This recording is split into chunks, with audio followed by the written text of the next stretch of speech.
A produção cinematográfica não desapareceu. Sim. Ficou quase próxima disso. O cinema é muito caro de se produzir. Você consegue perceber um desejo muito grande de estabelecimento nos moldes hollywoodianos. E o cinema brasileiro hoje? Na sua perspectiva, nós fazemos bons filmes? Fui pega de surpresa agora com essa pergunta. Caramba! O filme estrangeiro não vai contar a nossa história. O filme que vai contar a história do nosso povo é o filme brasileiro. Parece que o cinema nacional só vai ter carimbo de qualidade quando levar um Oscar para casa, né? Miriam Silvestre, pesquisadora especialista na história do cinema brasileiro e doutora em História pela Universidade de Brasília, chega ao Lamparina Cast, o podcast mais humano do Brasil, para mergulharmos juntos na trajetória do cinema nacional e sua profunda influência na cultura brasileira. Fala pessoal, tá começando mais um Lamparina Cast, o podcast mais humano do Brasil, e hoje a gente vai falar da sétima arte. Você sabe o que é a sétima arte, considerada a sétima arte? É o cinema. Eu acredito que você está assistindo aqui um videocast, uma filmagem, com áudio, com vídeo. Isso tem a ver com cinema também, querendo ou não. Então a gente trouxe aqui uma convidada muito especial. Ela é expert na história do cinema brasileiro, tem uma grande história na educação aqui em Brasília também. E ela vai trazer para a gente a importância do cinema para nossa vida e para a educação dos nossos brasileiros, da gente e da educação principalmente nessa educação regular que tem aqui no Brasil. É isso, Vitor Mesquita, mais um episódio super especial, com pessoas especiais hoje. Hoje tem ela aqui, Miriam Silvestre, bem-vinda, uma grande historiadora do cinema brasileiro. Já teve aí graduação, pós-graduação, mestrado no cinema brasileiro e a gente tem muito o que falar aqui, muitas curiosidades. Tivemos aqui antes conversando e trazendo para mim muitas novidades e para você também. Terá muitas novidades. E é isso, Vitor. Vamos iniciar pelo começo, né? O começo, que é o seguinte, se inscreva no nosso canal, isso é muito importante.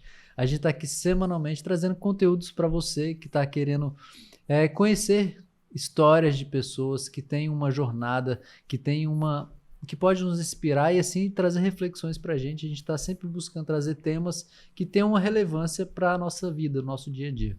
Miriam, educar através do cinema, como que é isso? Olha, em primeiro lugar, bom dia, boa tarde, boa noite, né? Agradecer o convite de vocês para participar desse programa. É sempre muito bom bater papo sobre cinema, conversar sobre cinema.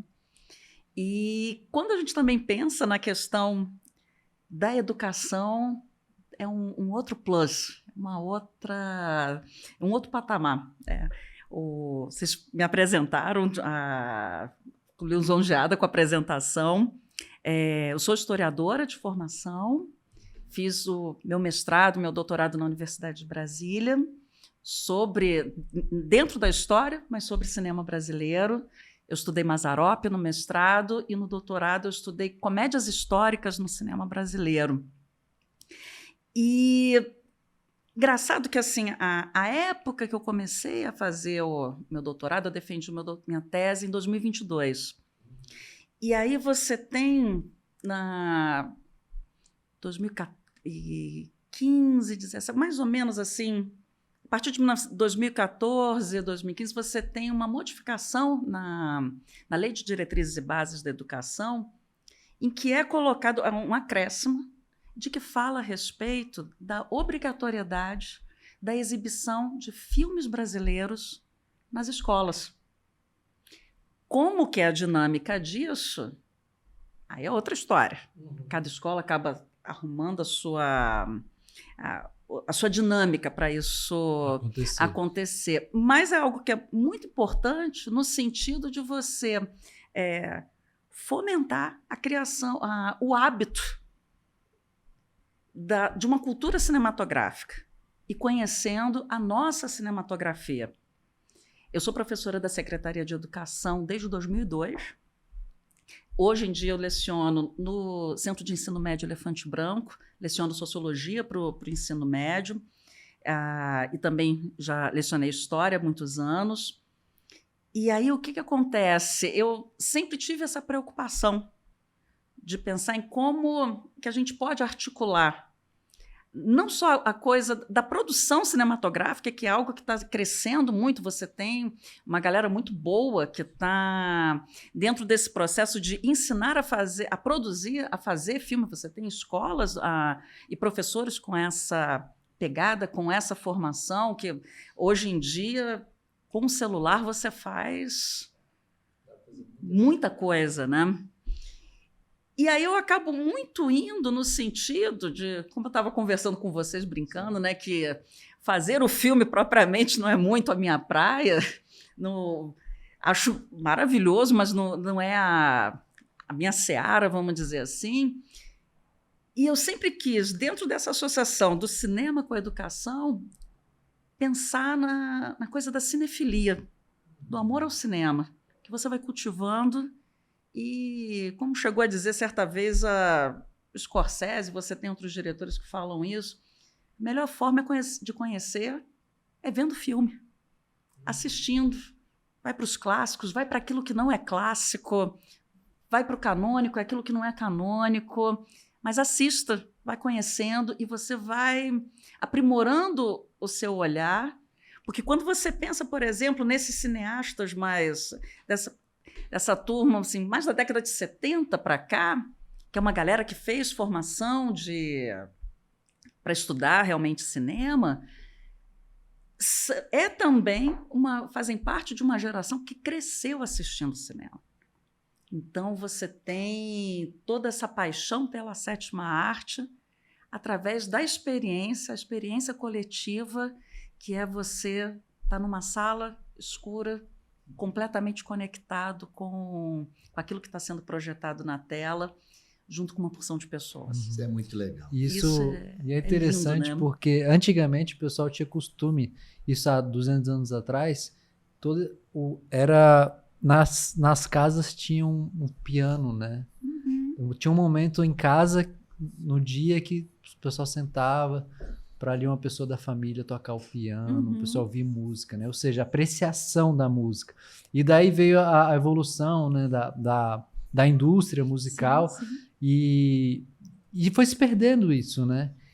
Antes era só música ao vivo, né? Depois começou a ser música já gravada, reproduzida ali, né? Os LPs, a Os coisa LP, da rádio, mas a difusão ainda da o rádio, LP, ainda né? o pessoal pegava, não, vou ouvir um disco. Aí pegava, ouvia, sentava.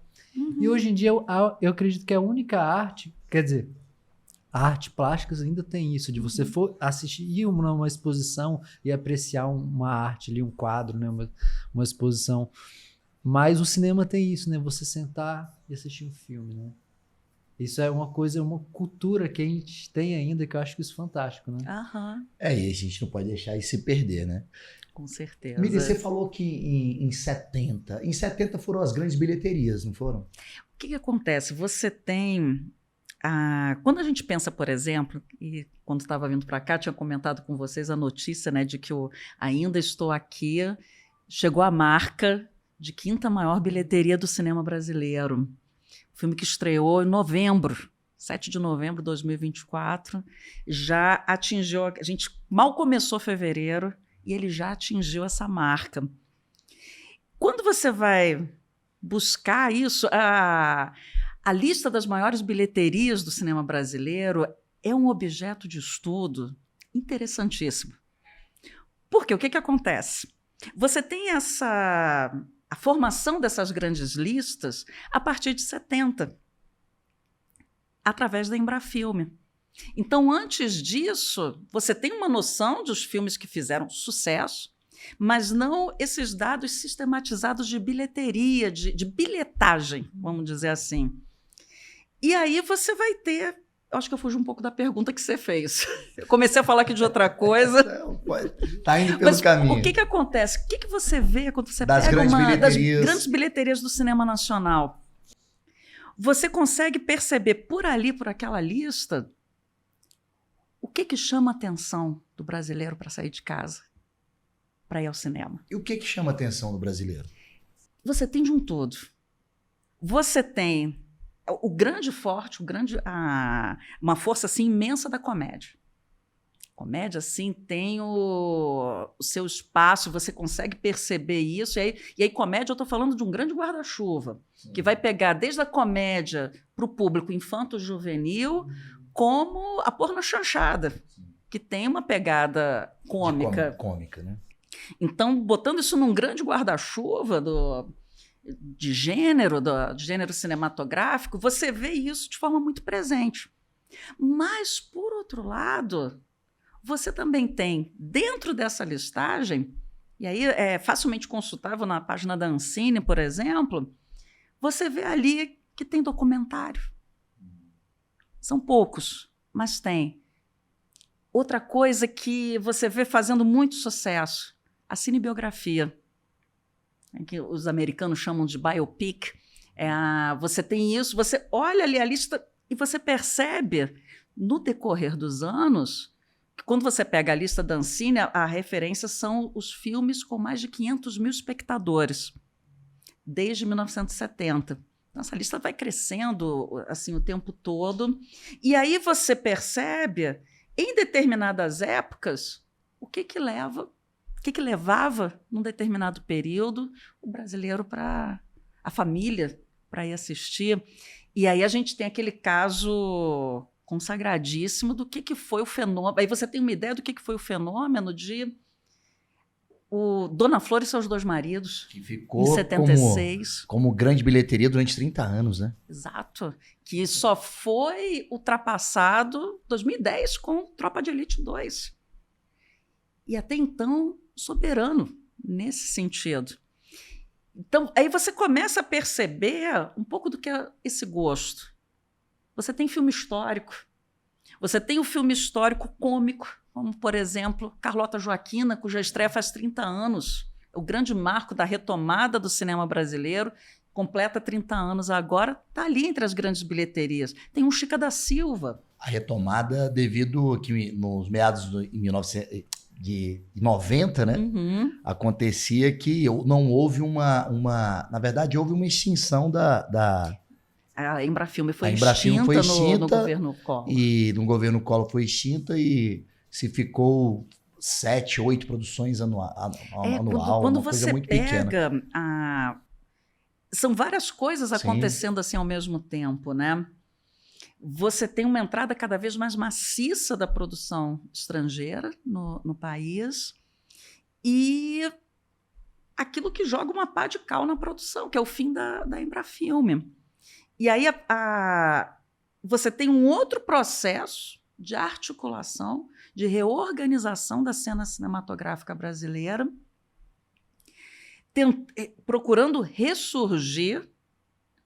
Ressurgir talvez não seja o tema correto, porque a produção cinematográfica não desapareceu. Sim. Ficou quase próxima disso. Quando você pega os dados do quantitativo de filmes, você vê isso de forma muito explícita. E que aí você tem um crescente em que o público também está indo junto para assistir. Quando você pega um filme como Carlota Joaquina, que estreou em janeiro, no verão, eu me lembro de ter assistido no Rio de Janeiro Carlota Joaquina no cinema, no período de férias. O que acontece? É esse grande retorno. E como que se dá esse grande retorno? O que está levando esse público para as salas? É a comédia.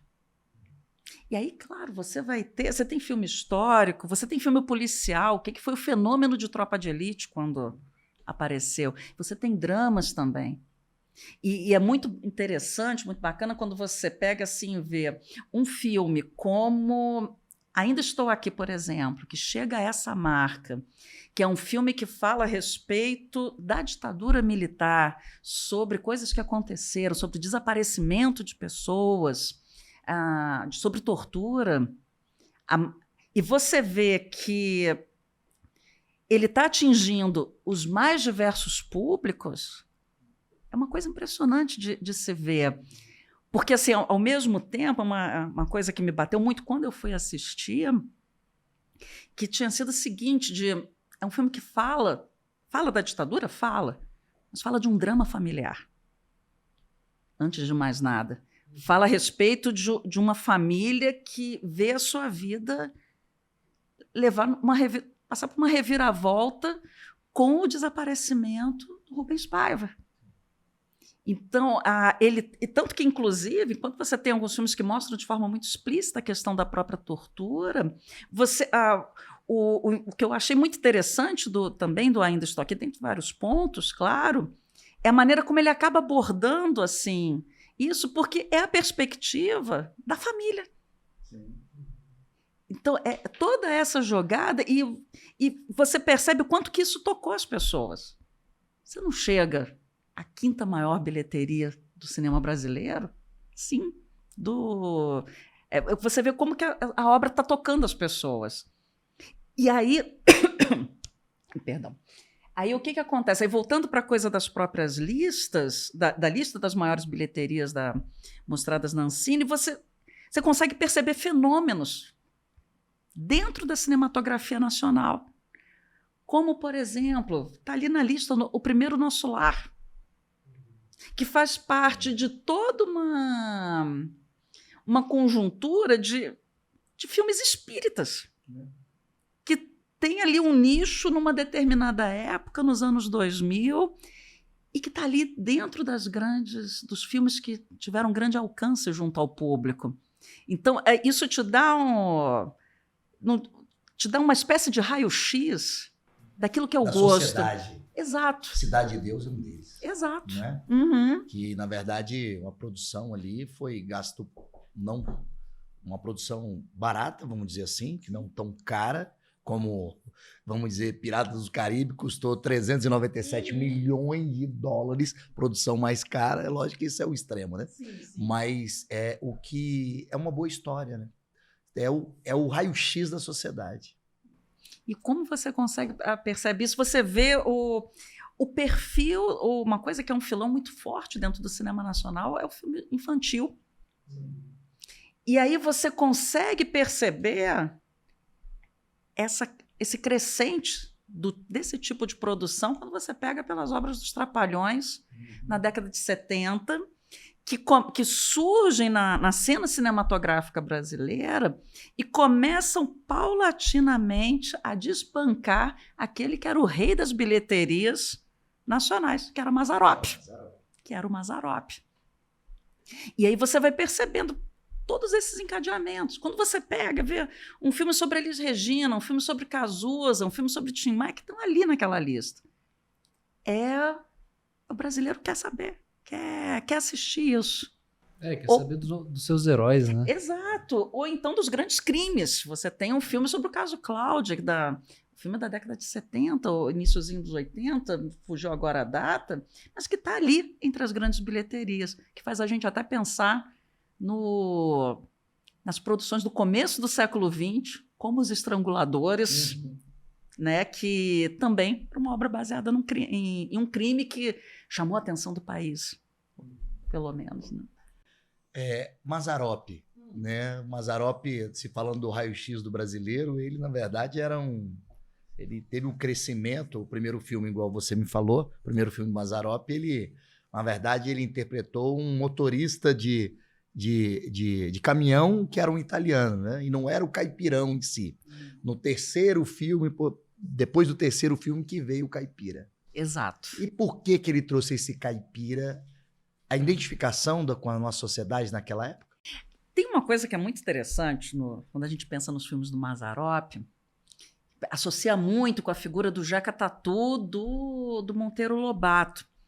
Só que o caipira do Mazzaropi é uma junção desse estereótipo do caipira paulista, do interior de São Paulo, basicamente, que está muito presente no imaginário humorístico brasileiro, século XIX, início do século XX, que está presente no teatro de revistas, nas comédias teatrais do final do século XIX, início do século XX. o caipira do Mazzaropi é uma junção de vários outros caipiras. Quando você pega, por exemplo, o que é considerado a primeira comédia nacional, O Anastácio Chegou de Viagem, se eu não me engano, também em 1908, em que você tem aquela figura do caipira ingênuo, meio bobo, que chega na cidade grande, acaba levando um golpe porque compra... Aquelas histórias acaba comprando um bonde, se envolve com uma cantora de cabaré, e aí a mulher chega na cidade. E tudo isso a gente não tem nenhuma imagem do filme. Porque são como uma boa parcela, uma grande parcela, imensa parcela da produção nacional, desse comecinho, de muito tempo, mas quando a gente pensa no recorte início do século XX, a gente não tem praticamente nada. Então, esses detalhes que eu estou falando é muito de notícia de jornal, na verdade, de tudo isso. E aí você vai ter mais adiante, na década de 30, com o primeiro filme falado brasileiro, Acabaram-se os Otários, do Luiz de Barros, do Lulu de Barros. Você tem a figura de Genésio Arruda, que foi uma referência, era músico, era comediante, artista, que foi uma grande referência para o Mazzaropi na composição dessa figura do caipira. E que tem uma popularidade muito grande também porque você tem, na década de 20, uma figura como Cornélio Pires, que era compositor, a música, e trazia toda essa coisa da cultura caipira, das anedotas e por aí vai, que vai compondo todo esse imaginário. E um outro título muito importante para esse período, que são o almanaque do Beltônico Fontoura, que tem a figura do Jeca Tatu. E aí, quando você vê o primeiro filme de caipira, o Mazzaropi, ele vai seguir por essa tradição. Mas quando ele chega no cinema, efetivamente, como a gente tinha conversado, ele faz 2 filmes, ele é convidado por um cara assim, que tinha uma sagacidade muito grande, o Abílio Pereira de Almeida, que chama o Mazzaropi, que já estava na TV Tupi, chama o Mazzaropi para participar para integrar o elenco dos estúdios da Veracruz. Por quê? Porque a Veracruz estava, mesmo que estando em busca de uma coisa mais classuda, vamos dizer assim, algo que se distanciasse daquelas chanchadas da Atlântida, né? Diferente da Atlântida, ele queria... A grande ambição era de grandes filmes, que te dessem projeção internacional para o cinema brasileiro, e tanto que isso acaba acontecendo, né? Você tem o Cangaceiro, em 53, você tem Sim a Moça, com a Ruth de Souza sendo indicada para melhor atriz em Veneza. E aí o que vai acontecer? Chama o Mazzaropi, que já fazia muito sucesso, tanto no rádio, na TV, do teatro. Só que o primeiro filme, que vai ser o Sai da Frente, não tem a figura do caipira. Ele só vai ter, como a gente tinha conversado, né? A figura do caipira, do Mazzaropi caipira no cinema, vai vir com o terceiro trabalho dele na Veracruz, que vai ser o Candinho. E o Candinho, que é uma outra grande sacada do Abílio Pereira de Almeida, que pega a história do Cândido, do Voltaire, e transforma o Cândido num caipira. Esse que é o Candinho. O Cândido vira Candinho, que muitos anos depois vai ser transformado em telenovela na Globo com aquela Eta Mundo Bom. A Eta Mundo Bom é a versão telenovelística do Candinho. E aí você vai ter todo esse filão. Aí você tem, quando os estúdios fecham da Veracruz, o Mazzaropi ainda vai fazer alguns trabalhos em estúdios do Rio de Janeiro, não necessariamente como caipira, mas aí ele vai começar a desenvolver essa sua persona de forma mais forte, quando ele vai ter os próprios estúdios, em que também era um cara com uma sagacidade impressionante, porque ele entendia, ele chegou a dizer certa vez numa entrevista que na Veracruz ele aprendeu aquilo que podia e que não podia fazer em cinema. O que ele podia fazer e que deveria de fazer? Ter os melhores equipamentos. E isso ele tinha, os melhores equipamentos. Quando ele formou o estúdio Produções Amácio Mazzaropi, lá em Taubaté, que o estúdio hoje é um hotel fazenda, lá em Taubaté, que é o Museu do Mazzaropi, você tem ali ele vai juntando o melhor do maquinário, mas entendeu que aí qual que era o problema da Veracruz? A Veracruz não pensou no tripé produção, distribuição e exibição. E o tino do Mazzaropi era de saber, não, isso aqui tem que estar articulado. Então, e aí ele tinha toda uma série de... Claro que assim, uma coisa mais centralizada, porque você não tinha produção de outros tipos de filme, eram os filmes do Mazzaropi. Tanto que quando o Mazzaropi morre, não tem mais essa produção, né? Mas ele tinha esse tino, essa coisa. Não, o filme vai estrear em tal data, pegando período de férias. Ele já tinha essa noção do que poderia Exato. dar certo. O que dava certo? Como é que a gente chama o público? A distribuição, a exibição. Na verdade, é uma prévia dos blockbusters, né? Praticamente. Não é? Do Tubarão que...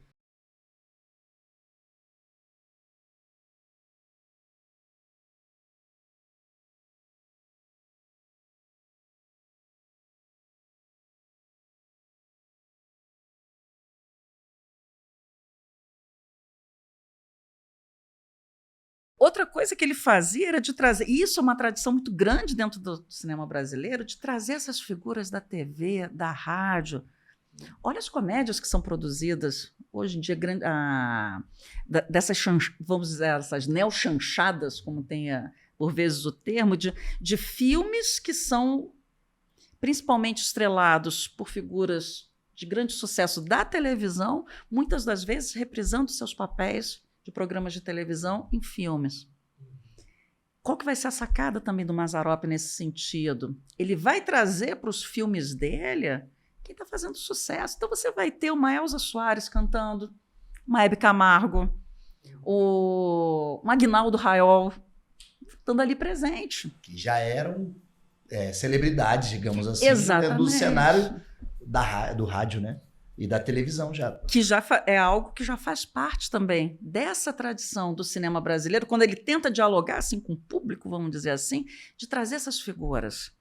Quando você pega o Favela dos Meus Amores, o grande filme mítico que não existe, que foi perdido, do Humberto Mauro, na década de 30, você tem ali uma galera que era da Rádio Nacional, em que as pessoas que só conheciam pela voz iam para ver seus rostos na tela. Isso é muito interessante, a gente trazer isso para que as pessoas possam conhecer essa história, né, do cinema, que hoje tem o glamour, vamos dizer, hollywoodiano, né? Mas você me contou uma curiosidade muito interessante de Hollywood, como que surgiu Hollywood. Eu achei muito legal. Se você puder falar isso, eu acho que é legal. A gente estava conversando a respeito de como que acabou surgindo, e tem toda a problemática que você tem essa direção rumo ao oeste, a galera fugindo dos capangas do Thomas Edison, por causa de questão de direitos, de uso dos equipamentos. Então, para fugir de apanhar, vai em direção rumo ao oeste. E também dos grandes tributos que tinham, né? Pelos equipamentos. Exato. E aí foi justamente para Hollywood, lá tinha cenários magníficos, né? E aí ficou. O clima, assim, a coisa mais ensolarada. Mas você tem tem essa questão das perseguições, aí a galera indo para outro lugar para poder... Tem um filme que é muito legal que fala a respeito dessas coisas, que eu lembrei agora, que é do Peter Bogdanovich, que é na época do Nickelodeon, que fala desses grupos dos primórdios do surgimento do cinema que vão nessa direção do oeste. É um filme com Ryan O'Neal, inclusive.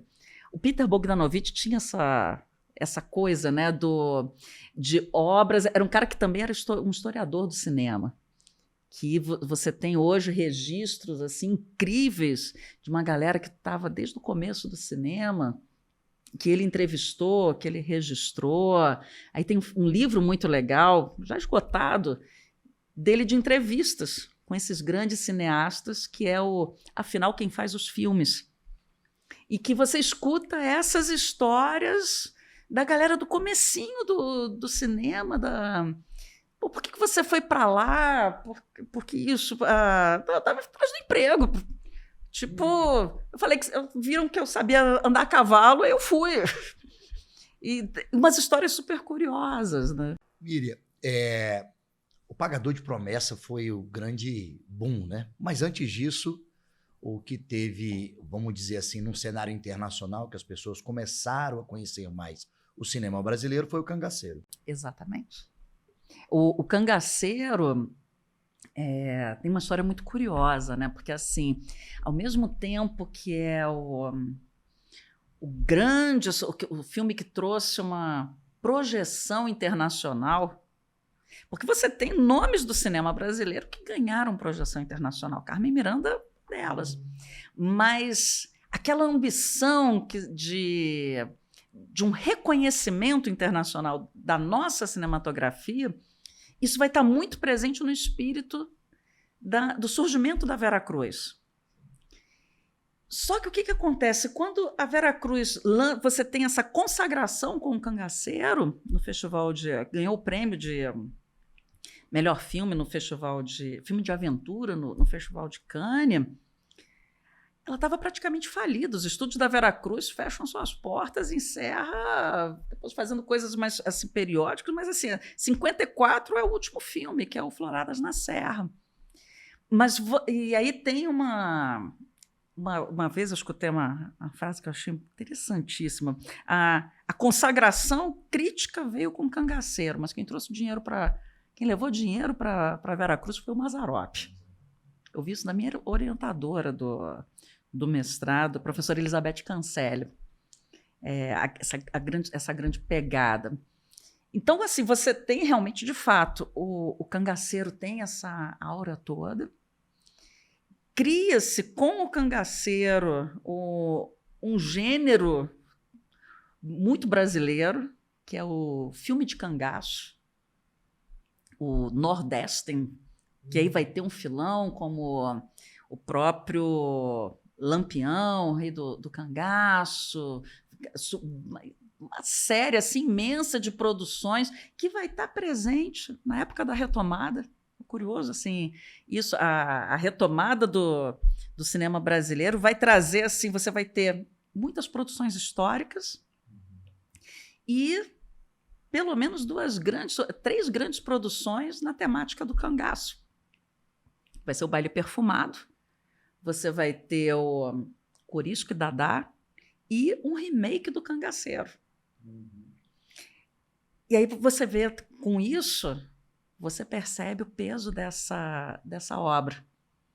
Que ele traz uma linguagem muito, ao mesmo tempo, com elementos da cultura brasileira, mas com uma pegada do western americano. Aquela tomada de início, com aquela sombra, com os cangaceiros, com o cavalo, assim e tal. Aquilo é muito faroeste americano. E aí você vai ter essa junção, né? Que vai trazer uma consagração assim imensa, só que todos os lucros, praticamente, eles tinham feito um acordo com a Columbia Pictures, que distribuiu o filme que ficou praticamente assim para eles. E você teve a consagração, também teve antes, com Sim, a Moça, por exemplo. A Ruth de Souza foi a primeira atriz assim, indicada brasileira, indicada a um prêmio internacional. Então e produção da Veracruz. Então você percebe a coisa dessa preocupação, muitas das vezes. Tinha uma bilheteria, a gente não consegue, que nem eu tinha falado, você não consegue mensurar isso exatamente. Mas são filmes, e aí pela crítica você tem uma noção de como que a coisa vai caminhando. Porque, por exemplo, os filmes da Veracruz recebiam muitas críticas também, por achar que assim era uma coisa muito, por vezes, artificial sobre a cultura brasileira.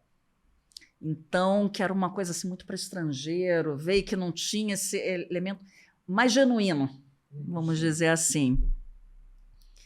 E que em determinadas obras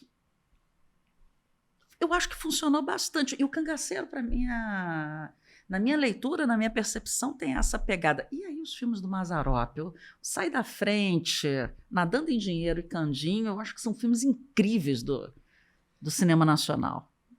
Produções maravilhosas. Eu estou indo e voltando numa série de assuntos, né? Não, tá muito legal. E, Miriam, tu falou alguma coisa de Hollywood, assim, e hoje em dia, né, com todas as plataformas de streaming, assim, a gente tem muito acesso a muita produção, né?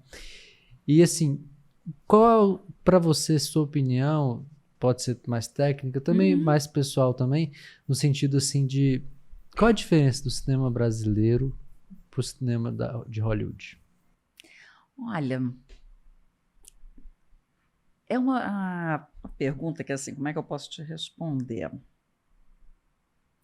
Porque tem Você tendo, se a gente for fazer, né? por exemplo, um recorte mais histórico, você consegue perceber um desejo muito grande de estabelecimento de uma indústria nos moldes hollywoodianos. Isso, década de 20, a partir da década de 20 você tem isso muito, muito forte.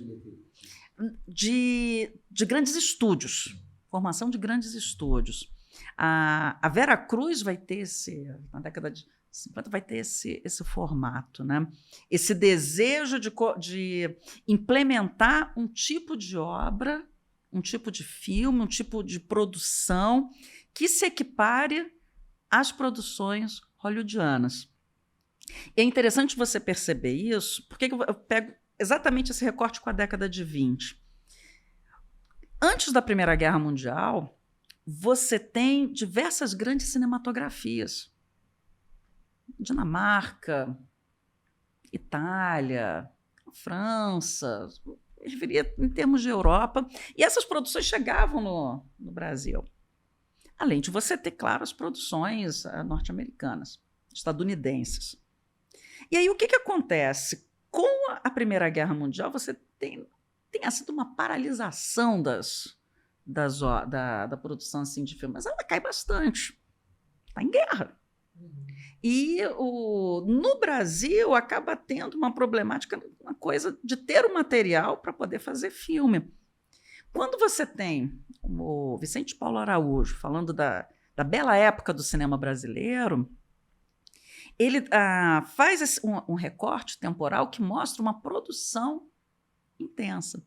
Só que quando você tem, na década de 20, quando você termina a Primeira Guerra Mundial, você vai ter, na verdade, um crescimento da produção hollywoodiana impressionante, que vai entrar com toda a força em todos os mercados. A ponto de você ter, por exemplo, no Brasil, vamos pegar Rio de Janeiro, você tem, no que é hoje a Cinelândia, no que era a Cinelândia, que tinha aqueles vários cinemas diferentes, você tinha cinemas que estavam direcionados à exibição de filmes de determinados estúdios. E você tinha escritórios no Brasil desses grandes estúdios. E aí você tem o processo da própria produção de filmes aqui no Brasil, e que você tem essa busca, você tem essa ânsia de uma produção, o referencial de qualidade como sendo Hollywood. Então você tem esse processo de busca assim, muito presente, que vai se estender, de certa maneira. Você pega, por exemplo, alguns filmes da década de 20, nacionais, os filmes de temática mais urbana, eles têm uma pegada muito parecida com filmes norte-americanos, da mesma época. Então, você tem esse diálogo, vamos dizer assim. Quando você vai ter as primeiras revistas de cinema, o tempo todo, você tinha revistas de grande circulação, como a Para Todos, e dentro de uma seção da Para Todos, você tem a Cinearte. Começou com um espaço dentro da Para Todos, e aí se tornou uma revista específica de cinema, que dava espaço, que alimentava a coisa da produção nacional, mas que dava um espaço muito maior para a produção hollywoodiana. E aí, quando você percebe a coisa dos dos estúdios que vão se formando na década de 30, 40, você percebe a coisa de tentar chegar nesse padrão de Star System, de você ter uma produção em série, os grandes um estúdio tendo vários roteiristas, tendo diversos setores para uma produção em massa assim, de filmes. No decorrer, quando você tem mais adiante, você vai ter a implementação da televisão, então o público começa a dar essa diferenciada, e aí você tem paralelo a isso, você tem mais adiante a questão do próprio cinema novo se surgindo, que vai procurar se distanciar desse tipo de percepção sobre o cinema. Mas, aí, falando tudo isso, você vê como que essa coisa hollywoodiana é forte quando a gente pensa nas premiações internacionais. É forte. Tem a ver com o que isso especificamente? Qual é o cerne disso? Olha, é tanta coisa que pode ser. Quando você pega... Objeto de manipulação ou não? Depende. Tem filmes que sim. Tem filmes que sim, mas não necessariamente. Sim. Quando você pensa, por exemplo, na coisa de... Cara, de ver ali um tipo de padrão de qualidade que quer se equiparar que quer fazer com que a própria produção se equipare a isso. Dentro desse contexto todo, você vai ter as primeiras legislações, vai ser no governo Vargas, de apoio ao cinema, mas a um tipo de filme específico, que é o cinema educativo. É o 8x1 é dessa época? É um pouquinho posterior, pega assim, década de 40, 50 principalmente, que é quando você vai ter aquela pegada a sacada do Severiano Ribeiro, que vai se tornar o principal acionista dos estúdios da Veracruz, e que aí, quando ele se torna o principal acionista, você tem ali cada vez mais forte a coisa da chanchada, do filme. O negócio não é necessariamente a qualidade, o negócio é público, e cumprir essa cota. Então, é a coisa do tripé, produção, distribuição e exibição. Já que tem que cumprir, o cara era o dono da maior rede de cinemas, então os filmes vão passar na minha sala. Eu acho que a Hollywood, acho que é isso, produção, distribuição e divulgação. Uhum. Né? Porque eles têm a melhor produção, melhores equipamentos. Eles têm os melhores, vamos dizer, não é melhores, mas assim, os atores mais famosos do mundo estão lá. E aí você tem um processo dentro do Brasil, já muito forte na década de 30, de criar esse cenário, de configurar essa forma de representar o Brasil dentro desse padrão, visto como um padrão de qualidade. E aí... Engraçado, estava falando isso, me veio uma coisa que eu esqueci. O que acaba acontecendo muitas das vezes? Assim, eu lembrei o ponto que eu estava querendo chegar. 1927, cinema falado. Foi uma euforia por aqui. Agora que o cinema brasileiro vai crescer, porque o cinema está falado. E até o povo então não entende. Era o cinema que alguns chamavam de mudo e não era mudo, era cinema... Silencioso. O cinema silencioso, por que não usa mais a expressão mudo? Era qualquer coisa menos mudo. Era só o som que não era captado. E até, inclusive, aí você tinha já os experimentos com relação à coisa do som, mas quando você tem a coisa do cantor de jazz e aos poucos você tem essa implementação do som no cinema...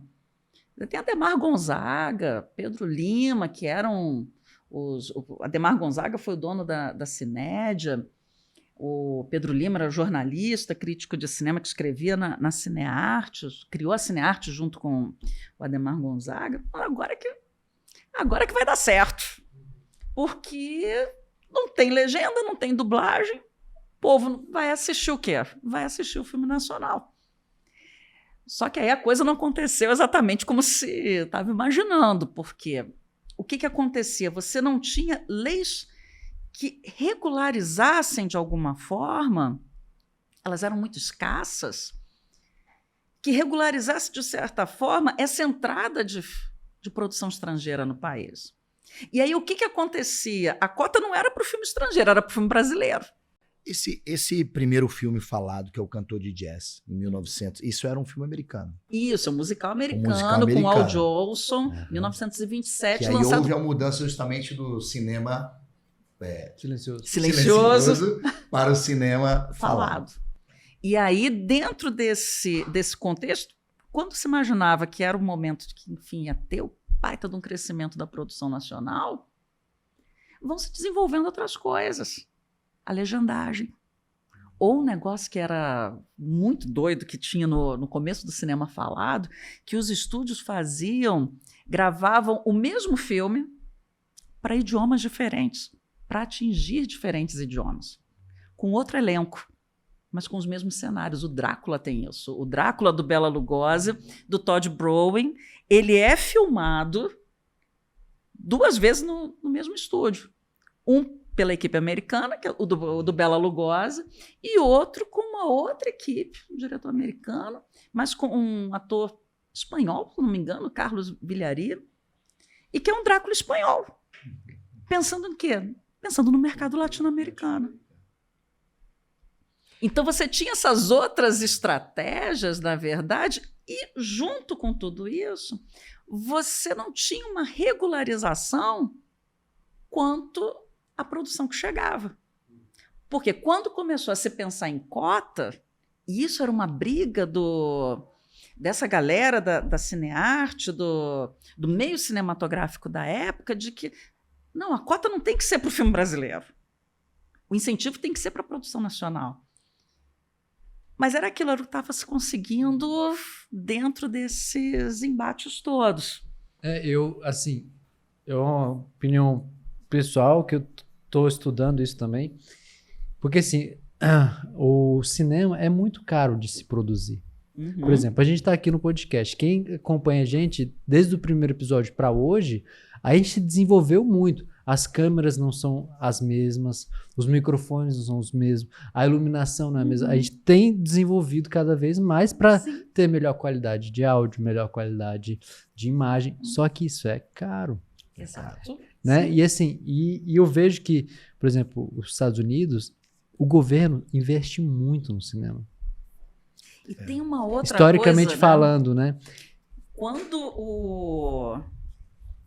o filme estadunidense vai para fora, ele já se pagou dentro do próprio país. Outra coisa que era uma briga muito grande do meio cinematográfico era a questão de impostos para esses equipamentos. Como que vai ser isso? Porque você tinha exibidores que já não queriam, como não tinha obrigatoriedade. Então não exibia. E os materiais muito caros, o celulóide muito caro, o filme, a matriz, né, sendo muito caro. Manter esses cinemas, assim. Então você tem assim todas essas. Como é que vai manter um filme que não está tendo tanto público? Então aí são as discussões que vão caminhando dentro dessa. Quando você pensa em estudar a história do cinema no Brasil, são tantas as frentes, são tantas as possibilidades. Eu falei de utilizar uma lista das maiores bilheterias. Você pode entender esse processo de transformação do cinema no Brasil através da sua legislação.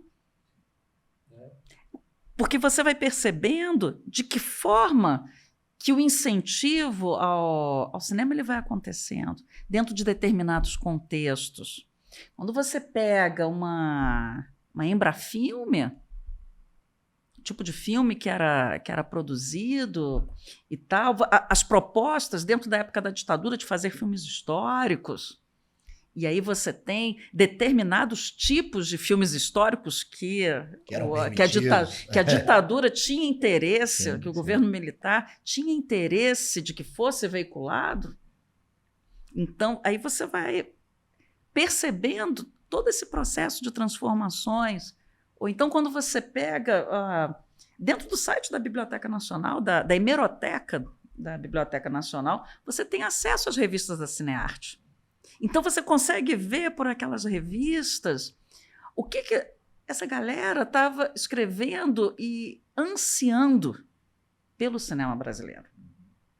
Ao mesmo tempo que aí você vai ter, você pega as capas da Cinearte, é só artista de Hollywood. Mas você tem ali um espaço de uma resistência para que o cinema brasileiro crescesse. Miriam, e o cinema brasileiro hoje? Na sua perspectiva, nós fazemos bons filmes ou fazemos bons filmes e isso consagramos grandes bilheterias? Tem aí o resultado, certo? Nós de 90 para cá, onde veio o ressurgimento, a retomada do cinema, isso tem cada vez mais crescido, né? Então, hoje nós temos uma atriz brasileira que está concorrendo como melhor atriz, entre outras atrizes no mundo, né? Então, o cinema brasileiro, ele está no momento, vamos dizer, no ápice? Ele está num momento excelente, né? Quando você pega... Assim, você tem as produções de grande alcance, mas tem muita coisa legal que nem sempre chega para os cinemas, mas que circula nos festivais. Os bons filmes que não são grandes bilheterias, mas são bons filmes. Exato, exatamente. Então, assim, é um cinema cada vez mais diversificado, com produções, assim, belíssimas. Tem 2 em especial, me fugiu o nome dos diretores, mas Marte 1, por exemplo. O que é aquilo? Que joia que é aquele filme. O Café com Canela, que foi realizado, produzido ali no Recôncavo Baiano. É um filme de uma delicadeza imensa, um filme muito bonito de se assistir. E uma produção muito diversificada. Quando a gente pega, por exemplo, a nossa produção de documentários, de filme de ficção, mas de documentários também, os grandes documentários. O cinema brasileiro tem grandes nomes documentaristas, né? Vladimir Carvalho, recentemente falecido, Eduardo Coutinho, nomes assim de peso, com filmografias primorosas. Ou outros que às vezes não são mencionados, mas às vezes nem tanto, como Leon Hirschman, por exemplo. E, nossa, eu sou meio suspeita, eu gosto muito. Eu acho que, assim, não é só porque eu estudo, mas dá gosto. Você tem a temática LGBT, como ela está sendo desenvolvida, como ela tem sido tratada. Tem um filme, recentemente, que teve em cartaz nos cinemas, o Baby, que traz toda essa temática LGBT de uma forma, assim, numa beleza plástica, assim, incrível. A gente tem grandes diretores, como Kleber Mendonça Filho, para mencionar assim, aquele documentário dele, o Retratos Fantasmas. O que é aquilo?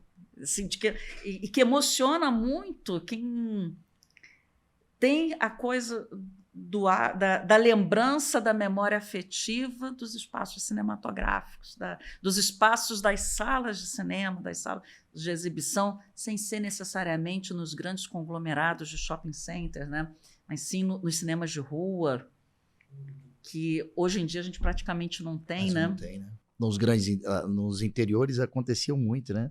Cinema de rua, e era muito... Eu lembro de algumas coisas assim, pelo menos no interior do Espírito Santo, se tinha, né, essas apresentações, e muito interessante. Tem uma figura, a gente falou a respeito dessa coisa das salas de exibição, muita coisa de preservação do nosso cinema, uma responsável por isso é a filha do Adhemar Gonzaga, que é Alice Gonzaga, e ela tem, dentre vários livros dela, ela tem um belíssimo chamado Palácios e Poeiras, que fala sobre, já esgotado também, mas você consegue encontrar, às vezes com um pouco de facilidade, que fala dos cinemas do Rio de Janeiro, das salas de cinema do Rio de Janeiro, e no final no final do livro chega até os grandes conglomerados de shopping center, das salas multiplex, mas que diz o que aconteceu com alguns cinemas que fecharam, o que virou igreja, o que virou banco. Sim. É um livro interessantíssimo, muito bonito, ilustrado, que traz muitas imagens dessas grandes salas, que às vezes estão fechadas, quase abandonadas. Há muito tempo que eu não chego aí no Rio, mas você tinha na Cinelândia, na Rua do Passeio, você tinha o Metro Boa Vista. E que, da última vez que eu passei por lá, você tem a estrutura assim, do cinema, não sei se é alguma coisa assim, questão de herdeiros assim, e tal, mas que está fechado. Não virou igreja, não virou nada. Geralmente virou igreja, né? Geralmente vira igreja, né? Geralmente vira igreja evangélica. Então, e por que vira igreja evangélica? Já tem a estrutura dos bancos, né? Já está preparado. Preparado, vamos dizer assim, né? Para os grandes espetáculos. Exato, exatamente. Eu vejo que o cinema, em termos nacional e internacional, eles trazem uma perspectiva da sociedade, né? Total. E eu acho isso muito legal, assim, eu gosto de também assistir muita série. Hoje em dia tem muitas séries, cara, muito bem produzidas, né? Eu tava assistindo uma série, aquela The Walking Dead, os zumbis e tal. Aí tá aquela situação terrível e tal, acabou a humanidade, o pessoal fugindo de zumbi. Aí um cara falou assim, cara, lá na nossa... Porque a sociedade começa a virar comunidade, assim, fechados. Falou, cara, a nossa comunidade tem um cinema. Assim, era um... Caramba, não, eu estavam guerreando. Não, a gente parou a guerra, vamos assistir o filme, né? Que barato. É uma coisa assim que você vê que é um ponto de encontro, né, das pessoas, né? E assim, eu gosto de... Como eu trabalho com audiovisual, eu sempre tô assistindo na perspectiva de aprender o roteiro, entender qual é a função de uma trilha sonora, qual a emoção que ela tá dando. E para mim, a maior diferença do cinema brasileiro pro cinema, principalmente hollywoodiano, é a trilha sonora. Porque assim, o cinema brasileiro, você vê que tem muitas vezes que não tem trilha sonora, é só conversa. E os ruídos comuns, né? Por exemplo, isso aqui... Isso tudo, quem não sabe, no cinema, isso aqui tudo é produzido, né? Todo som que tem é... Sonoplastia. Sonoplastia, né? É feito de propósito. Mas no cinema de hollywoodiano, sempre tem música. O tempo todo, praticamente. A maior parte. Eu acho isso muito interessante. Por exemplo, dá pra gente saber, se você estiver assistindo, quando for assistir algum filme, observa, quando vai entrar, sai de uma cena que tá tranquila pra uma cena tensa, a trilha sonora fica tensa antes de entrar na cena.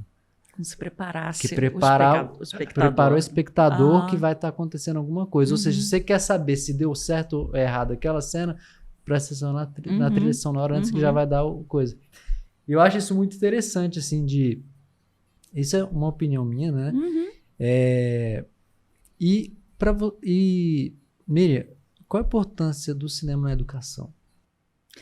Olha, é algo que está muito presente dentro da história do Brasil recente, né? Que nem eu falei, quando você tem as primeiras legislações, as primeiras normas, decretos, são da época do Estado Novo, em que, assim, da época do primeiro governo de Vargas e tal, em que você tem essa preocupação do cinema como um instrumento pedagógico, tanto que você tem a criação do Instituto Nacional de Cinema Educativo. Então, a pegada com esse tipo de preocupação, é claro que essa coisa, essa conexão cinema e educação, ela vai se transformando no decorrer das décadas. Quando você vê na LDB, na Lei de Diretrizes e Bases da Educação, ser colocado um artigo que trata a respeito da exibição de filmes brasileiros, da obrigatoriedade da exibição de filmes brasileiros, você tem um tipo de pegada que está relacionada à formação de um olhar, à formação de uma cultura cinematográfica e, principalmente, preferencialmente, uma pegada de uma produção cinematográfica nacional. conhecer o cinema brasileiro. E aí você também tem, dentro desse processo, um outro caminho, que está ligado a quê? A ensinar essa garotada a já começar esse processo de produção de filmes, com câmeras, com não só a coisa da exibição, e que vai ganhando um outro corpo, principalmente com o uso do celular, já que com o celular você consegue fazer muita coisa. E aí você tem uma galera que começa a pensar nessa relação. Porque você tem uma garotada que sabe mexer, que sabe filmar. Então vamos pensar na formação desse olhar da linguagem cinematográfica, da narrativa. E aí você tem espaços, inclusive, por exemplo, na rede pública, escolas aqui em Brasília, como Sede São Francisco, em São Sebastião, que tem o Chica de Ouro, com a premiação, você tem todo um processo, você conhece, né? De elaboração de filmes. Caramba, que coisa linda que é aquilo. E eu acho que essa última edição, né, teve premiação no Cine Brasília e exibição dos curtas no Cine Brasília. Olha só que maravilha que é isso. Então, cada vez mais, você tem uma diversificação de como que essa ponte pode ser feita.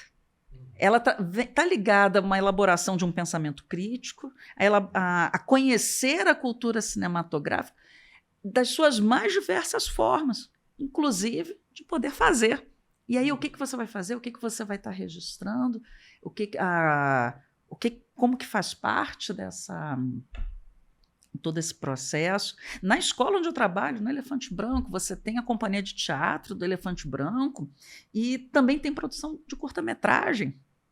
Uma galera que tá fazendo assim, isso. Então, quando a gente pensa nessa ligação de cinema e educação, o cinema ele te possibilita inúmeras possibilidades.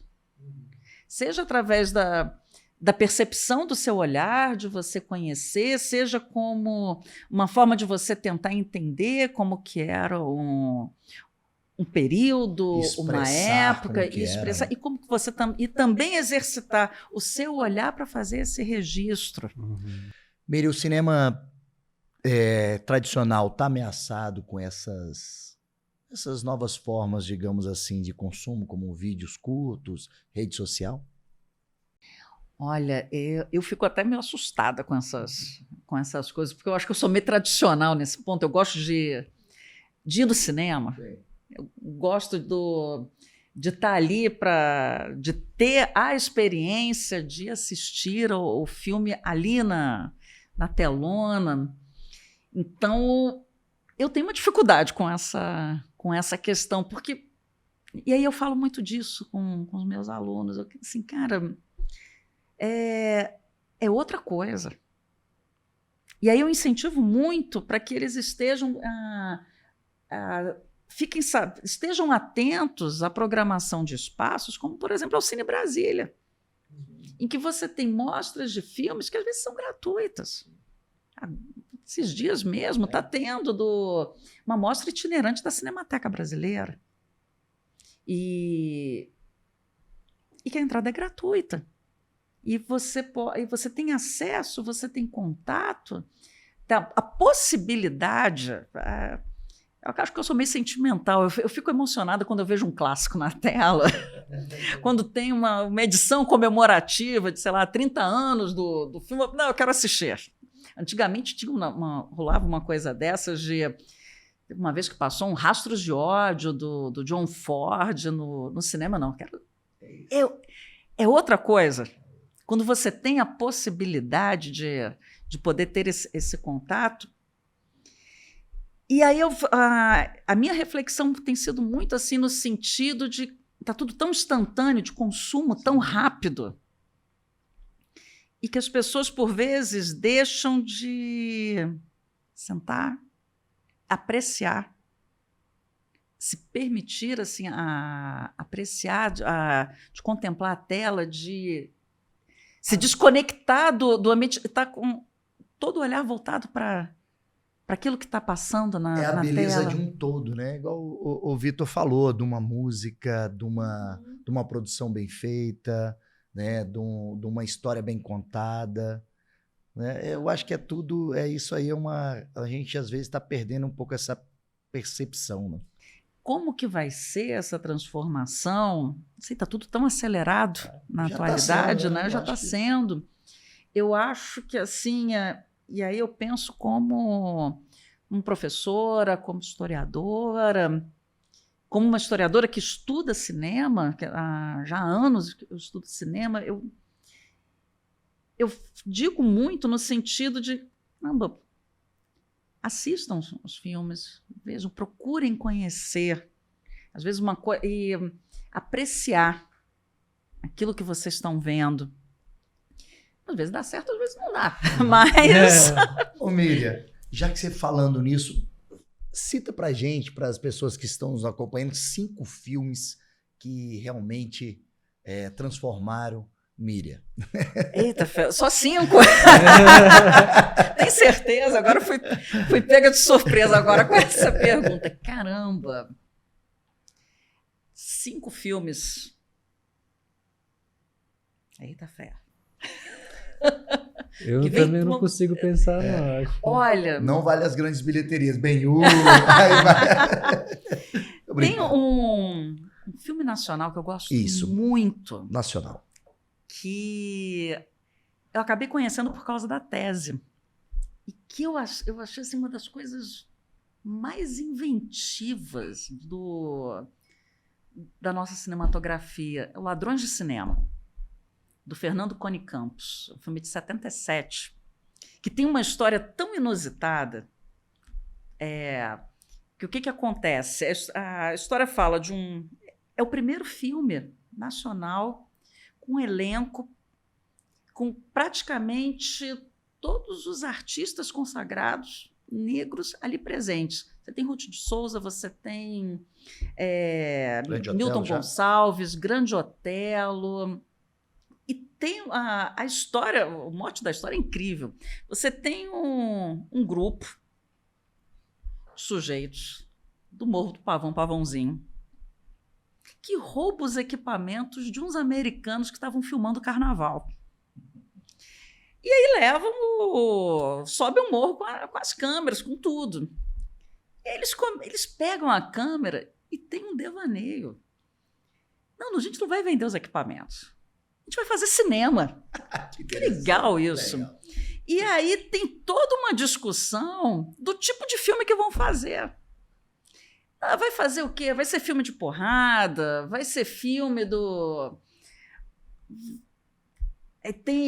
Vai ser uma pornochanchada. É um filme de 77, então ele acaba fazendo referência a tudo aquilo que estava fazendo muito sucesso na década de 70 no Brasil. Não, vamos fazer um filme histórico. E vai ser sobre quem? Vai ser sobre Chica da Silva. Só que o que acontece? Eles começam a fazer a conexão do samba, do carnaval, com a história. E aí eles falam, não, Chica da Silva não pode. Chica da Silva é Salgueiro, se referindo ao samba do Salgueiro, de 67, que foi sobre Chica da Silva. E eles ali estão ligados com o Império Serrano. Não, tem que ser... Não, vamos fazer sobre Tiradentes. Por que Tiradentes? Porque virou feriado nacional. E aí eles vão... E aí, dali do grupo... Né? Muito rico. Exato. Com uma série de referências. Quando você pega ali Ladrões de Cinema, você tá referendando um Ladrões de Bicicleta. Você tem ali uma série de referências a diversos filmes, até os nomes das personagens, que faz referência com Godard, com o Visconti, Lutino Visconti. E aí a grande sacada. Léa Garcia também participa do filme. O que acontece? Tem o cara que não quer vender que não quer fazer cinema, ele quer vender os equipamentos, porque ele está com uma dívida para pagar, que é para o Grande Otelo. E aí o Grande Otelo fala, não, fala então para o pessoal fazer o meu filme. Aí vai ele, o Grande Otelo com o roteiro na mão. Só que o pessoal quer fazer o filme sobre Tiradentes. E aí o próprio Tiradentes, o cara que não queria fazer o filme, acaba participando do filme. E ele é o traidor, é o que faz o papel do traidor. Não conta tudo, Miri, senão nós estamos pedindo dicas, já deu grandes dicas. Outro filme vamos pensar aqui, tem um filme que eu gosto muito, Quanto Mais Quente Melhor, do Billy Wilder, que eu acho que é uma comédia engraçadíssima, já que é para a gente transitar por diversos gêneros, né? Um filme que me captou de um jeito impressionante, recente, foi o Dias Perfeitos, do Wim Wenders. Dias Perfeito. O Perfect Day, do Wim Wenders, que é assim... ele consegue captar ali a essência do cinema japonês. É um alemão fazendo isso. E que você vê ali detalhes assim, do cinema do Kurosawa ali presente, numa delicadeza, uma coisa, caramba, uma coisa linda de se ver. Falei 3, né? Faltam 2. Caramba, deixa eu ver o que mais. É muito difícil fazer esse tipo de lista, gente. É muito difícil. Fui pega de surpresa, não pensei que viria uma pergunta desse tipo. Deixa eu ver, um outro que eu gosto assim muito, que tem uma coisa muito dramalhão da história, que acaba... Casablanca. Eu acho um barato, Casablanca. Eu falei um filme do alemão feito no Japão, um filme brasileiro que eu gosto assim demais, uma comédia americana. Vamos ver aqui Cangaceiro? Eu não diria o Cangaceiro, eu diria um outro que eu... Quando eu penso em filme de cangaço, é porque esse eu assisti quando passou no Festival de Cinema de Brasília. É Baile Perfumado. Baile Perfumado. O que foram aquelas tomadas ao som de Chico Science, Nação Zumbi? Impressionante de lindo. Eu ainda lembro assim, do impacto que foi de assistir ali no Festival de Cinema. Miriam, o que esperar desse Oscar? Que as pessoas só levam em consideração o Oscar, né? Mas o Globo de Ouro já está nas mãos. É engraçado, né? Você tem... Parece que o cinema nacional só vai ter o carimbo de qualidade quando levar um Oscar para casa, né? A gente já ganhou Cannes, já ganhou Berlim, já ganhou prêmio nos mais diversos festivais, mas ainda não tem o danado do Oscar, né? Já fomos indicados 5 vezes, 5 a 6 Você vezes. teve indicação do Pagador de Promessas, sim. Você teve o Quatrilho depois. Aí outra coisa que a gente estava conversando... Teve indicação, não teve? Teve. Para filme estrangeiro, especificamente para filme estrangeiro, não, Cidade de Deus teve indicações. Nós já ganhamos filmes como filme melhor animação também, né? Sim, animação. No Rio, né? Mas quando você pega, assim, por exemplo... Dentro dessa categoria, você teve o Quatrilho, o que eu ia comentar. Você tem uma leva de filmes nacionais, de filmes brasileiros que vão para o Oscar, estão no contexto do período da retomada. Sim. Década de 90, década de 1990. E é uma sequência, né? É Quatrilho, que é Isso, Companheiro, Central do Brasil. Fernanda também. E agora eu ainda estou aqui com filme estrangeiro, agora é filme internacional que chama, já tem um tempo, filme internacional, filme melhor atriz, melhor filme na categoria principal. Eu estou curiosíssima para saber o que vai dar. Porque, assim, o Globo de Ouro já foi um negócio, né? Aquela reação do Selton Mello é de todo mundo, né? De ficar assim, abismado. E tem aquele nó por causa do Oscar da Gwyneth Paltrow, né? Que tirou o Oscar da Fernanda Montenegro, né? E, caramba, é uma caixinha de surpresas, né? Eu ficaria muito feliz, por exemplo, porque assim, você já teve, dentro da história do Oscar, você já teve momentos de premiação dupla. Seria o sonho, né? Já teve. Você teve na década de 60, acho que foi o Oscar de 69, aí teria que confirmar, em que a Barbra Streisand e a Katharine Hepburn ganharam prêmio, as duas ganharam prêmio de melhor atriz. A Barbra Streisand foi por Funny Girl, se eu não me engano, e a Katharine Hepburn por Leão de Inverno. Eu tenho quase certeza que é 68 ou 69, alguma coisa assim. Finalzinho da década de 60. E na década de 30, teve uma premiação dupla na categoria de melhor ator, em filmes diferentes. Ou seja, se isso acontecer, o corte vai ficar lindo. Então, imagina se acontece algo assim, né? E aí você consegue perceber também a potência de um sujeito como o Walter Salles, né? Porque para ele ter chegado nesse ponto, com a segunda, você teve o Central do Brasil assim antes, é um diretor com uma carreira internacional muito sedimentada, né? Então, e que tem um poder de articulação muito grande para toda essa maratona que implica uma campanha para um filme, para um filme nacional. Então, porque assim, você tem muita coisa boa que é feita aqui, mas que por vezes não tem a possibilidade de uma articulação que permita esse trânsito como ainda estou aqui fazendo. Então, eu estou assim, na maior expectativa, gente. Eu estou curiosíssima. E é interessante que o diretor, né, o Walter Salles, né, a família dele é uma das donas do Itaú. Sim. E assim, como eu falei do financiamento, né?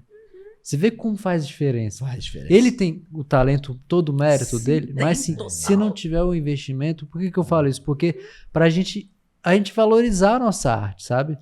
Total. Porque você falou muitas coisas assim, da importância do cinema brasileiro, assim, mas eu acho que uma das coisas que é muito importante é a gente conhecer a nossa cultura, a nossa história. Porque assim, se a gente só vê filme estrangeiro, que não tem problema nenhum. Eu adoro assistir filme do Hollywood, eu adoro ver os filmes internacionais. Mas enfim. Mas a gente conhecer a nossa história, porque o filme estrangeiro não vai contar a nossa história. O filme que vai contar a história do nosso povo é o filme brasileiro. Exatamente. Né? Então, acho que isso é muito importante, a gente prestar atenção nisso. Né? Valorizar isso. Né? Valorizar isso, porque é a nossa cultura. Né? E você tem produções assim tão incríveis. Se você pega, por exemplo, títulos como Vidas Secas. Uhum.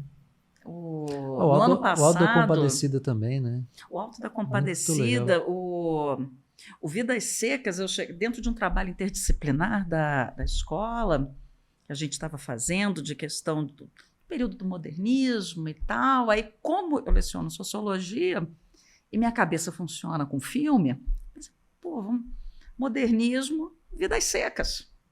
Eu fui para trabalhar com uma pegada sociológica, Vidas Secas. E assim, foi muito impressionante ver o impacto desse filme com os meninos em sala. Ou então O Pagador de Promessas. Com O Pagador de Promessas aconteceu uma coisa curiosa, que eu tive que parar o filme antes de terminar. Não, você não vai parar o filme aqui, né? Nossa, você vai parar o filme aqui mesmo. Promessa, você já mostrou a segunda versão ou a primeira? Não, eu estou falando da primeira com Anselmo Duarte. Com o Leonardo Vilar, sim. Norma Bengel, Otton Bastos. Então, assim, é uma... Ganhou Palma de Ouro, né? Em Cannes, né? Então, assim, sabe? Tem muitos filmes. Tem muita coisa bacana. Quando você poder... Aí eu volto para aquela mesma questão. Você tem a possibilidade de assistir, por exemplo, um grande clássico desses num cinema. Eu tive a oportunidade, por esses dias, de ter assistido. Estava voltando para casa, caminhando. Eu estou aqui na frente do Cine Brasília. O que será que vai passar? Aí eram 4h05. Tinha começado um filme da mostra itinerante da Cinemateca. Era o caso dos Irmãos Naves, que eu já tinha visto, mas que assistia um filme corajoso que nem aquele, que fala a respeito de um erro judiciário, mostrando tortura. Quando a gente já estava na ditadura, tinha muita coragem para fazer isso. E aí você percebe a força, o impacto com cópias assim belíssimas. Por esses dias, eu assisti do Leon Risman o ABC da Greve lá. E você percebe a qualidade da cópia, que por vezes é o tipo da coisa que você não consegue ter a mesma dimensão numa TV, de forma assim tão rápida. E aquilo é a experiência de estar no cinema, de assistir coletivamente, né? E interessante também, aqui nós temos grandes atores e atrizes, né? Selton Mello, o Matheus, que fizeram um Auto da Compadecida, entre outros, né? Que são... Fernanda Montenegro. Otton Bastos. Rodrigo Santoro, né? Rodrigo Santoro.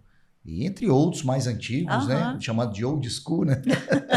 Então, eu acho que a Ruth de Souza, por exemplo. Grande Otelo. E aí vai, né? Milton, né? Milton Gonçalves. E são realmente grandes atores. E a gente tem isso, né? A gente tem isso. E é o que o Vitor falou, a gente ressaltar e trazer isso. Eu acho que isso tem a ver com ser brasileiro. A gente não pode esquecer disso. A gente tem que trazer essa história do cinema para a nossa vida, para como que é. Eu acho que a gente está se perdendo nisso. Porque isso tem a ver com o que é ser brasileiro. Né? Total. E assim, quando a gente fala de cinéfilo, né, a gente, na música também tem os audiófilos, né?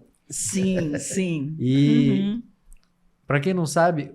Toda a música que está no Spotify, todas essas plataformas, é tudo MP3. Não tem nenhuma música que é em Wave. É verdade. Por isso que tem artistas internacionais que eles não colocam a música deles nessa plataforma. Porque, assim, para quem não sabe, a qualidade é metade. É tipo assim, é como se você pegasse... um papel, tá aqui assim, aí você amassa e coloca isso aqui. A gente escuta isso aqui, ó. A gente não escuta realmente o som. Só que as pessoas não sabem, né? Eu conversando com um amigo meu, ele falou, cara, lá no Japão é cultural, você tem suas coisas, mas você ter um equipamento em casa de som que você consegue ouvir em alta resolução, o áudio. Que é a resolução acima do vinil.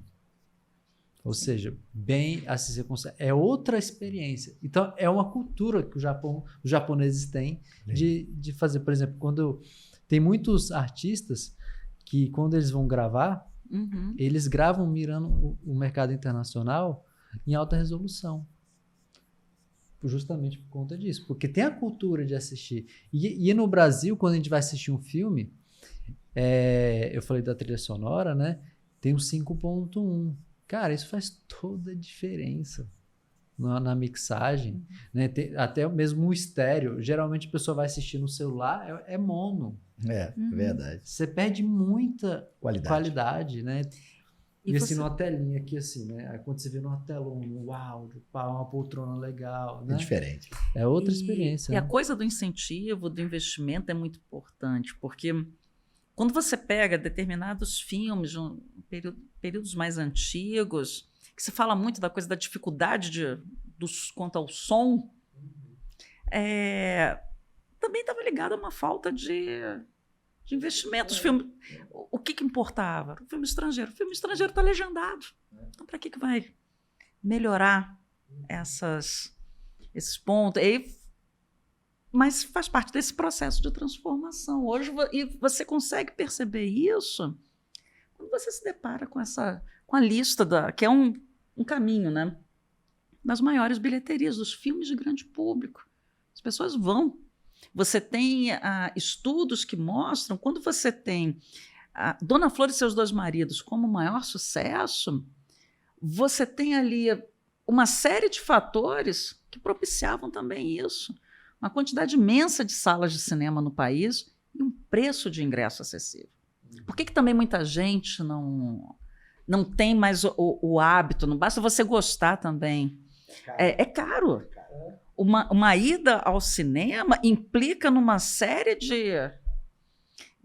de gastos que não é só a ida ao cinema. Se vai um casal, é R$150 ali. É porque tem a tal da pipoca, tem a tal... Aí vai. E como você não tem os agregados, o cinema de bairro, de rua, que levava as pessoas, então vai dificultando cada vez mais. Então, o investimento ele tem que vir de várias frentes, né? Para poder também proporcionar... Porque qual que é a importância de você ter um espaço feito Cine Brasília, que é central, que está de frente para uma estação de metrô, um ponto de ônibus, que tem a grande maioria das suas sessões não termina no horário que você não tem, por exemplo, um metrô para poder pegar. A importância de um espaço como esse, que está com uma programação cada vez mais linda, né, diversificada, e com as mais diferentes possibilidades de mostra. Tem mostra que é gratuita, tem mostra que o preço é mais acessível. Assim, tem que ter também isso para que as pessoas possam comparecer às salas. Porque senão vai acabar ficando também muito nisso. Porque eu vou... Para que eu vou assistir se daqui a pouco já vai estar num canal de streaming, né? E aí vai mudando em virtude também disso, vai mudando uma mentalidade com relação ao próprio espaço. De boa, você tem uma TV assim grande, está beleza, para poder assistir. Míria Silvestre, um bate-papo muito legal aqui. Eu sei que você também está agora em março lançando aí um curso. É um curso sobre um cineasta que é incrível, que eu gosto demais, que é o Leon Risman, um cineasta com uma produção extremamente engajada, que tem grandes clássicos do nosso cinema, que é o Eles Não Usam Black Tie, de 81, baseado na peça do Gianfrancesco Guarnieri, A Falecida, baseada na peça do Nelson Rodrigues, estrelado por uma jovem Fernanda Montenegro. O Leon Risman é um dos grandes nomes do movimento cinema novista, do cinema novo, e que tem uma filmografia primorosa. E aí eu estou oferecendo um curso que é o Cinema Engajado, de Leon Risman, a partir de 4 de suas obras. Legal. Que vai ser em março. É isso. Então, meus amigos, fiquem alertas aí às redes sociais. Acredito que a Míria vai estar divulgando isso, e a gente também, de uma forma ou outra, a gente vai estar também divulgando aqui, junto do Lamparina, para poder te trazer essa tão belíssima oportunidade de conhecer a história do cinema brasileiro. Quem quiser me acompanhar pela rede social, eu nunca sei como é que é a arroba do nome que eu tenho lá, mas se digitar Miriam Silvestre, vai aparecer meu rosto. Excelente. É só começar a seguir, não tem problema. Eu também nem sei como é que é. Digita Miriam Silvestre, que aparece. Já vai aparecer. Legal. Miri, a gente sempre faz 2 perguntas para todos os nossos convidados. A primeira é: o que é o ser humano para você? Ser complicadinho. O que é não, né? Ser humano? É um ser que é bem complexo, que tem de lidar com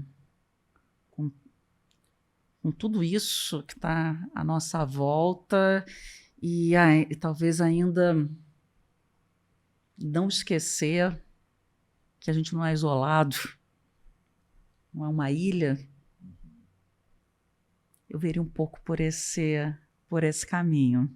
Não sei se respondi bem, acho que eu devia ter pensado melhor. Respondeu. E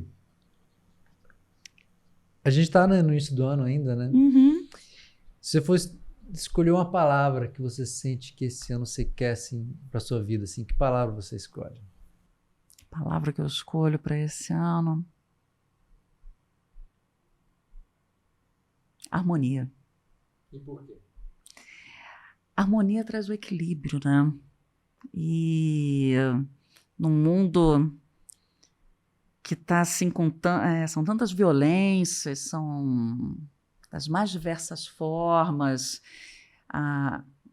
que atingem as pessoas.